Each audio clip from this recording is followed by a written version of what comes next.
All right, everyone. It's amazing how propagandist newspeak operates because people and people aren't looking at these nearly critically enough. But Elizabeth Warren and Kamala Harris have released competing plans for racial equity. Now, what's that mean? It means more, free stuff given to supposedly maligned groups because of slavery and stuff like that. That ended long ago. Segregation ended long ago. It's basically an attempt to discriminate against, the rest of the United States by favoring one group over the others in order to fix a problem that by and large government created and continues to promulgate, including through stuff like this. The problem is that the road to hell is paved with good intentions. It's like within anthropology. I've mentioned this before. You look at some third world nation. It's undeveloped. It has problems. By sending aid to those countries, you suppress the local economy. Like if you're giving free food to people because they're hungry, which admittedly is a problem. It's a conundrum. It's a paradox. What happens is, you think, well, we're feeding people and then they get their meal, they can go out and they can farm and work and stuff. But what you actually do is you ruin the economy because the farmers can't compete with free. So what agriculture is there and actually is doing well collapses entirely. Pretty soon you have an Ethiopian famine situation going on. It can last years or decades. This happens constantly because of well-meaning but delusional Western intervention, as well as Eastern intervention too. Don't give China and Russia a pass. It happens there too. So when I see a racial equity plan, I'm like, well, it's a bunch of bullshit. It's also unlawful. Yes, it is unlawful to steal money from Americans and give it to certain groups based on the color of their skin. I would think that would be problematic and pretty well understood, but Elizabeth Warren seems to be gearing up to try to be Obama 2.0, like legislating through executive action. Now, Obama did this. Now, part of it is he faced obstruction from the U.S. House, from the Republicans, from Boehner's Republicans. Some of it was deserved, some of it arguably was not. Regardless of the meaning behind that, though, he attempted to use executive orders to do things. Now, executive orders are quite limited in what they can actually accomplish. The Supreme Court came in multiple times, as well as circuit courts, to deny him certain abilities. Like, he tried to legalize like 4 million people and give them residency. It's like, well, these individuals coming here under, I think they were the Dreamers or something, I'm just going to give them conditional residency because I'm allowed to do that. Haha, here's an executive order. Court strikes it down and says, no, you can't do that. That's not an executive power. You cannot unilaterally give that status to people from other countries that are technically here illegally. It doesn't matter if the legislature has passed the DREAM Act.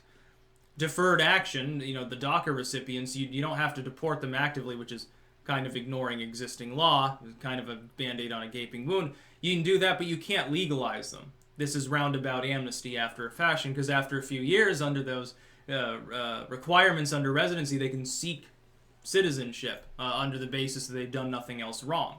Under DACA, of course, they would technically be eligible because it's deferred action. Then he can't do that through executive action. The legislature would have to get involved. So they struck him down. Elizabeth Warren seems to be very she would be an imperialist president.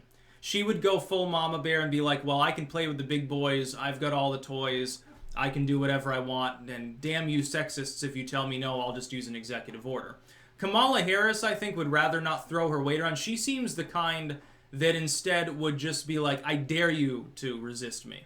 I dare you to try to tell me no, because then I'll make sidewise comments about you being a racist or a sexist. And of course, Kamala, as both female and non-white, can choose from both. She has 2 arrows in her identity politics quiver. Elizabeth Warren is extremely white. She only has 1. She tried to play the I'm a Cherokee card, but we all saw how well that went over. So their racial equity plans, like more housing for minorities. We're going to build more low-income housing units. And so basically you're going to expand the ghetto and put people in there without giving them any form of training whatsoever or educational opportunities. So you're going to stick them in these low-rent fucking ghetto-ass homes, and you're going to say that it's racial equity?